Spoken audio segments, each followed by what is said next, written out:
Hey everyone, so I wanted to talk a bit about the current situation in the world and how it relates to art. And unless you live under a rock, you obviously know that Ukraine and Russia have been at war for like a couple of years now, and now we have this new conflict between Iran and Israel and America.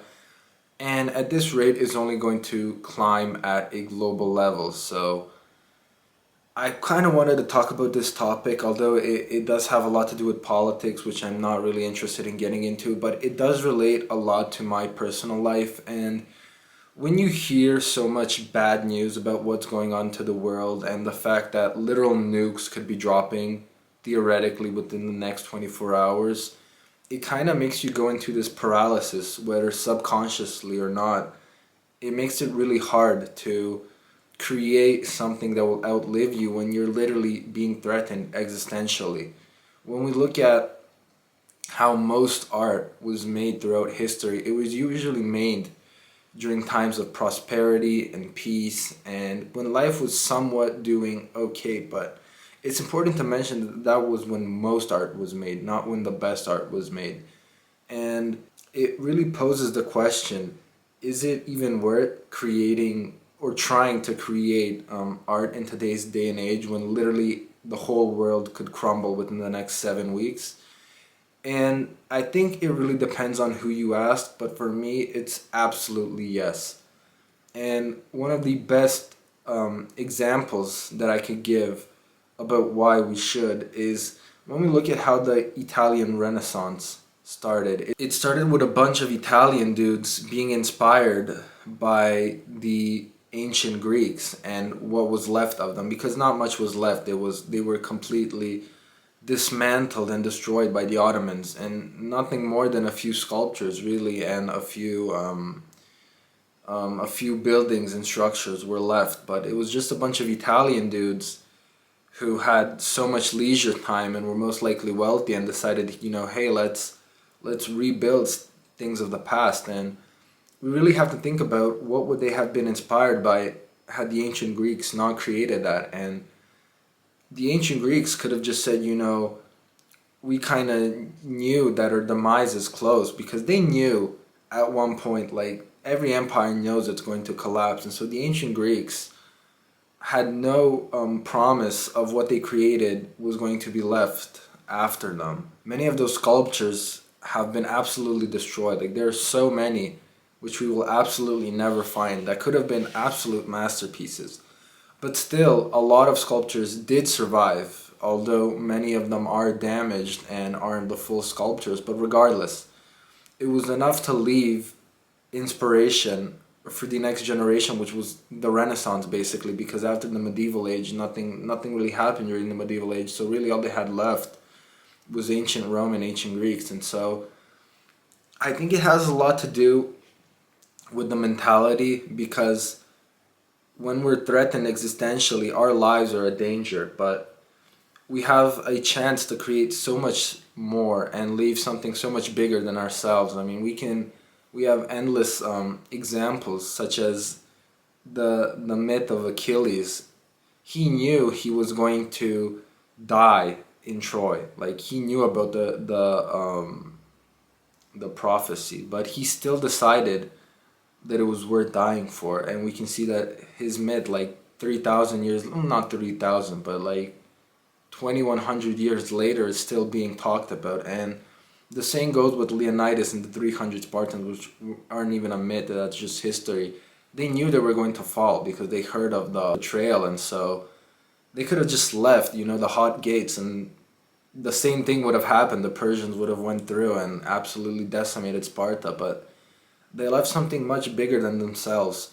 And so when we are kind of in this day and age where everything is threatened existentially, I don't think that's a reason for us to stop creating. In fact, I think today's day and age is one of the best times to start creating, because when you look at it, so little art is being created compared to our population.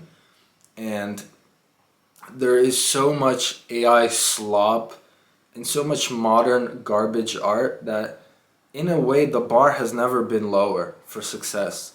And I'm not saying that you should just, do whatever and you will succeed, because that's obviously not the case. There are still many talented artists, but there's such a demand and a need for art in these hopeless times that people aren't even aware of what we're missing. And another extremely important point I wanted to get across is that, art takes a lot of time, and many of us have work jobs, and most of you may have families or at least have something else going on in your life. But if you really want to be an artist, and this doesn't just apply to being an artist, it can be a musician, an architect, or whatever, having a standard just above minimum wage job really isn't going to secure your future in any way. Like, this isn't our grandpa's generation where you can work nice and have enough money to buy a house and have kids and, build a family.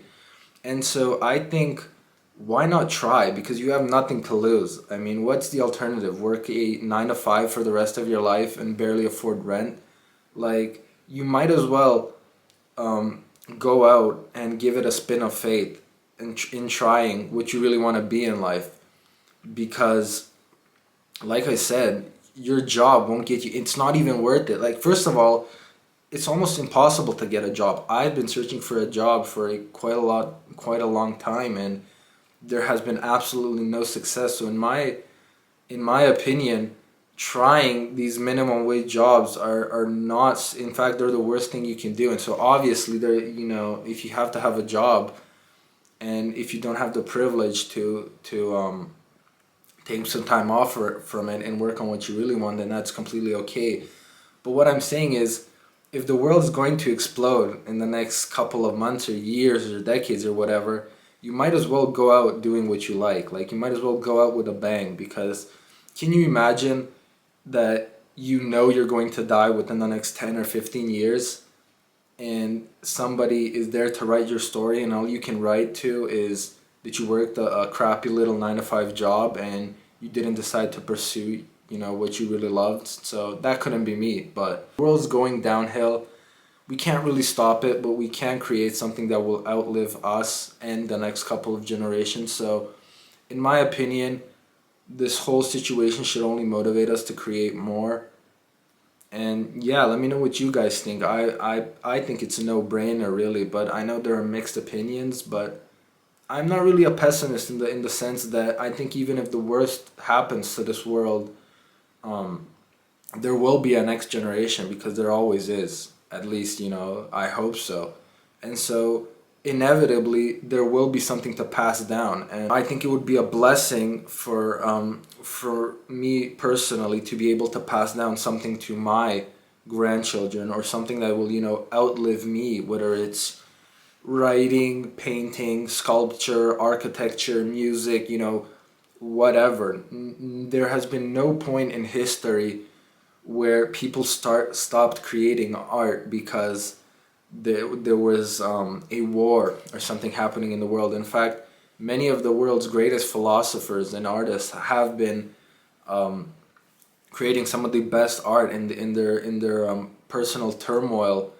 And we can take Socrates, which literally fought in the Peloponnesian War as a hoplite, and then he became Socrates. Or Dostoevsky, who was almost killed and then decided to write some of the best novels in the world. And so let me know what you guys think down in the comments below, and I'll see you next time.